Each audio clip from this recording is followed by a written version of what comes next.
তো যে কথা বলছিলাম, কয়জন পারবেন? পারবেন না, এটাই বাস্তবতা। তাহলে আপনি কিভাবে এই কথা বলার সাহস পান? না, কোরআন হাদিস আছে, আমি কোরআন হাদিস অনুযায়ী আমি জীবন চালাবো, সুন্নাহ অনুযায়ী আমি জীবন চালাবো, আমার কোনো হাদি মুর্শিদ লাগবে না। কি এই কথা আপনার মাথায় ঢুকিয়েছে কে? যে ঢুকিয়েছে সে হলো শয়তান, মারদুদ শয়তান।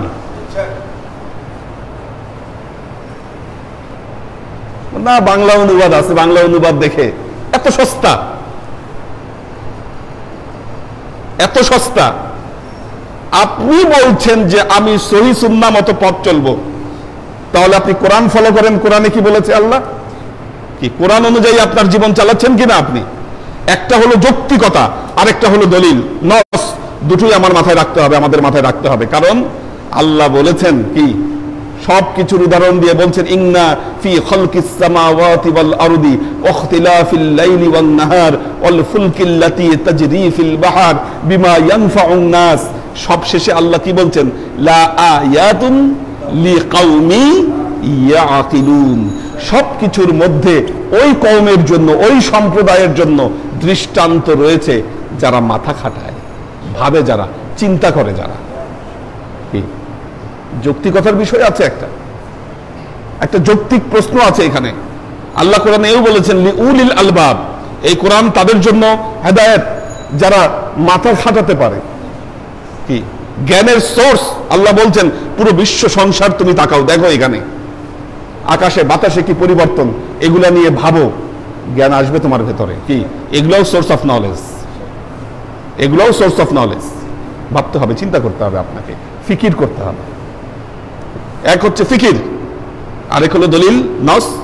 দলিলে আসেন, আল্লাহ বলছেন ইয়া আইয়ুহাল্লাযীনা আমানু আতিউল্লাহ ওয়া আতিউর রাসূল ওয়া উলিল আমরি মিনকুম।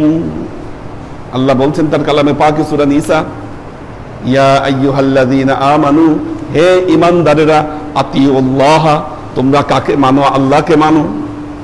এখন আল্লাহকে মানবেন কিভাবে? আল্লাহকে মানবেন কিভাবে? আল্লাহকে মানতে হলে তার রাসূল যেই পথ প্রদর্শন করেছেন সেটাকে মানতে হবে। কি ওয়া আতিউর রাসূলা, আল্লাহকে মানার জন্য রাসূলকে মানো। আর কি করো? ওয়া উলিল আমরি মিনকুম, একজন উলে আমরে মিনকুমকে তোমরা মান্য করো। কেন মান্য করতে হবে জানেন?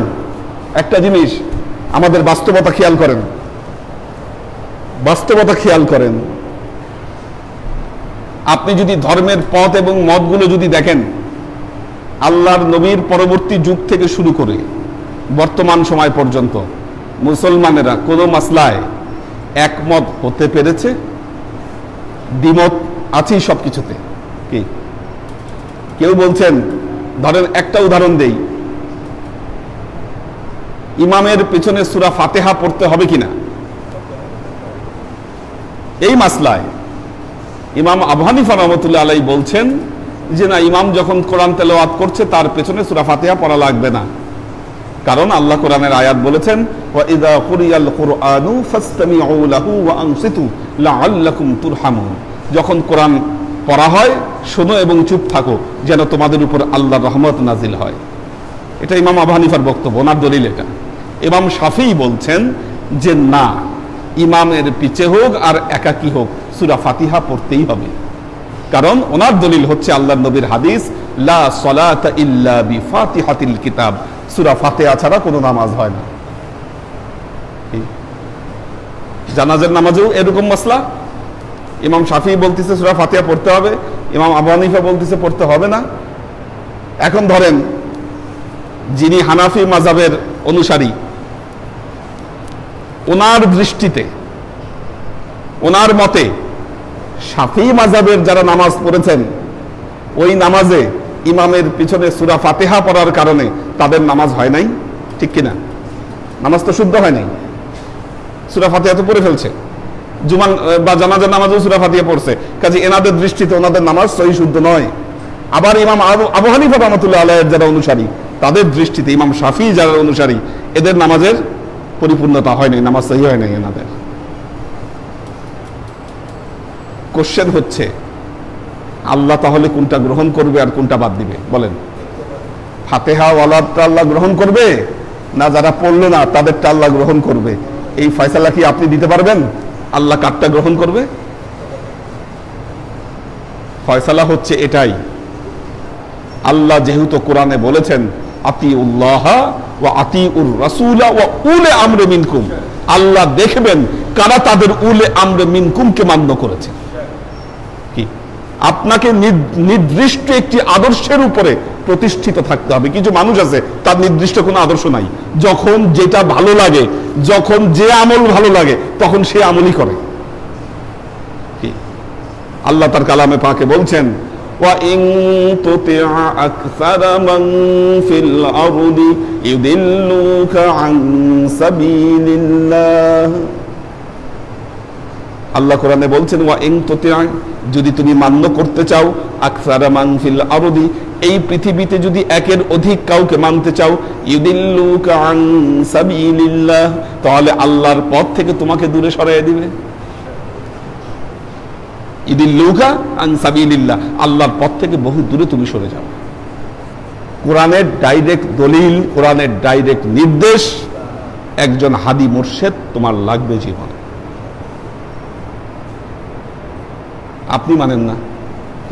সূরা লোকমান হাকিম তার সন্তানকে উপদেশ দিচ্ছেন, বিভিন্ন উপদেশ দিতে দিতে বলছেন ওয়াত্তাবি' সাবিলা মান আনাবা ইলাইয়া সুম্মা ইলাইয়া মারজিউকুম ফাউনাব্বিউকুম বিমা কুনতুম তা'মালুন। ওয়াত্তাবি' সাবিলা, আল্লাহ বলছেন ওয়াত্তাবি', ইত্তেবা করো, সাবিলা, ওই ব্যক্তির সাবিল, পথ, মান আনাবা ইলাইয়া, যে ব্যক্তি আমার দিকে অগ্রসর হয়েছে। তাহলে কি হবে? সুম্মা ইলাইয়া মারজিউকুম ফাউনাব্বিউকুম বিমা কুনতুম তা'মালুন। ওই ব্যক্তির পথ অনুসরণ করো যে আমার দিকে অগ্রসর হয়েছে, তাহলে তোমাদের প্রত্যাবর্তন স্থল হব আমি আল্লাহ। ফাউনাব্বিউকুম বিমা কুনতুম তা'মালুন, এরপর তোমাদের কর্মফল আমি আল্লাহ তোমাদের হাতে বুঝিয়ে দেব।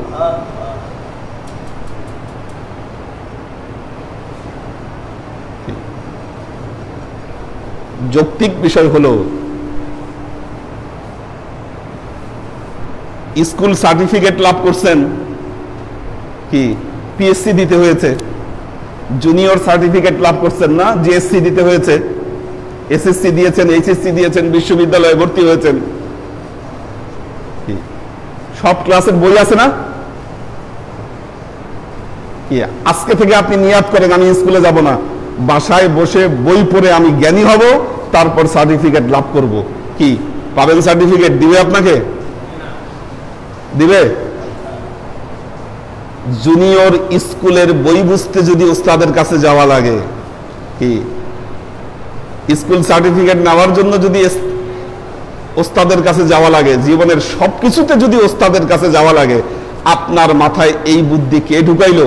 কোরআন হাদিস পড়ার জন্য কোনো ওস্তাদ লাগে না। কি আপনার মাথায় আপনি ঢুকাইয়ে ফেলছেন কোরআন হাদিস পড়ার জন্য, এটা জানার জন্য, ওই অনুযায়ী জীবন পরিচালনার জন্য কোনো ওস্তাদ লাগবে না। আমি ইউটিউব, ফেসবুক, কি সামাজিক যোগাযোগ মাধ্যম ঘাইটে আমি কোরআন হাদিস মতো আমার জীবন চালাবো। কি এই মূর্খতা, এই মূর্খ মতবাদ আপনার মাথায় শয়তান ঢুকিয়েছে।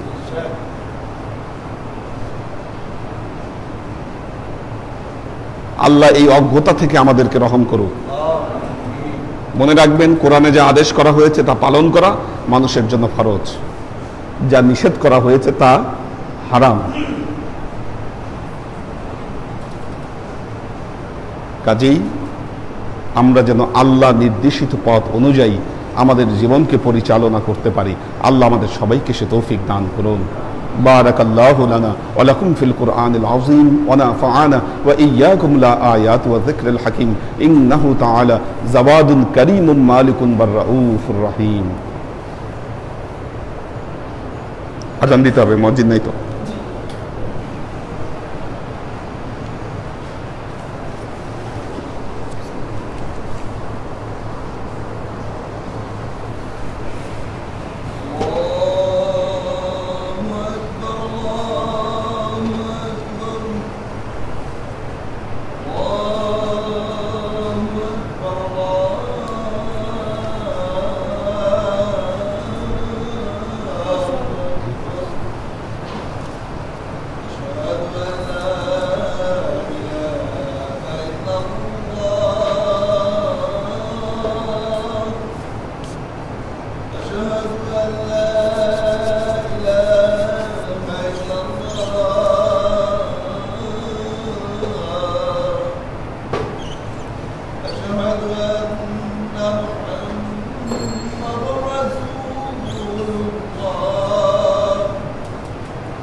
الحمد لله الحمد لله المالك الذي لا راد لما عرض ولا دافع لما قدر من نفع والضرر خالق الجن والبشر ومصنفي كل الأصناف ومحوي الأرض بعد موتها بوابل المطر رافع السماء بغير عمد ينظر ومزينها بزينة الكواكب فيهدي به الذين من استبصر وهو رب ربيع على قوم أساءوا ثم أحسنوا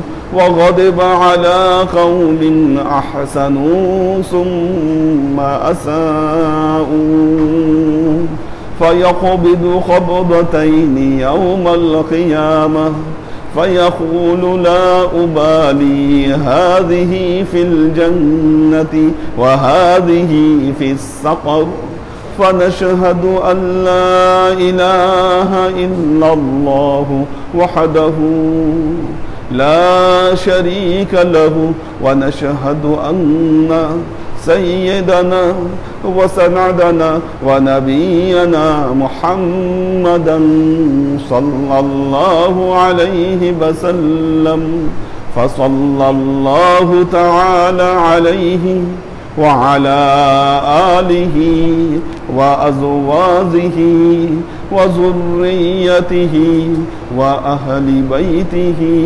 وأحبابه وأصحابه الأجمعين إلى يوم القيامة.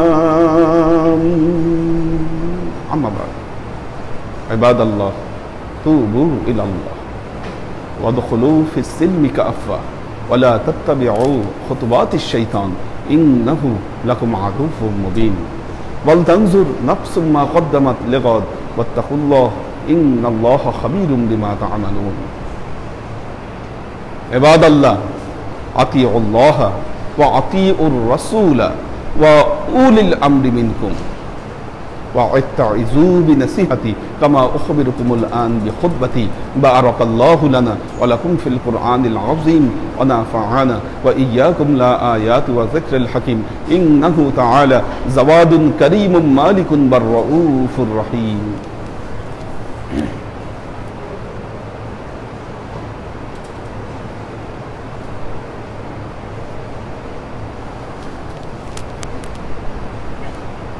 الحمد لله نحمده ونستعينه ونستغفره ونؤمن به ونتوكل عليه ونعوذ بالله من شرور أنفسنا ومن سيئات أعمالنا من يهد الله فهو المهتدي ومن يضلل فلن تجد له وليا مرشدا فنشهد أن لا إله إلا الله وحده لا شريك له ونشهد أن سيدنا وسندنا ونبينا محمدا صلى الله عليه وسلم الذي أرسله الله بالحق بشيرا ونذيرا وداعيا إلى الله بإذنه وسراجا منيرا. وقال الله تعالى في كلامه المجيد وفرقانه الحميد ما كان محمد أبا أحد من رجالكم ولكن رسول الله وخاتم النبيين وكان الله بكل شيء عليما. إن الله وملائكته يصلون على النبي يا أيها الذين آمنوا صلوا عليه وسلموا تسليما. اللهم صل على محمد وعلى آل محمد كما صليت على إبراهيم وعلى آل إبراهيم إنك حميد مجيد اللهم بارك على محمد وعلى آل محمد كما باركت على إبراهيم وعلى آل إبراهيم إنك حميد مجيد اللهم صل وسلم وراحم وبارك على سيدنا ونبينا وشفيعنا وحبيبنا وقرة عيننا محمد صلى الله عليه وسلم وعلى آله وأزواجه وذرياته وأهل بيته وأحبابه وأصحابه الأجمعين إلى يوم القيامة خصوصا على صاحب الصدق عامل المؤمنين أبي بكر الصديق رضي الله تعالى عنه وعلى صاحب العدل والإحسان عامل المؤمنين عمر بن الخطاب رضي الله تعالى عنه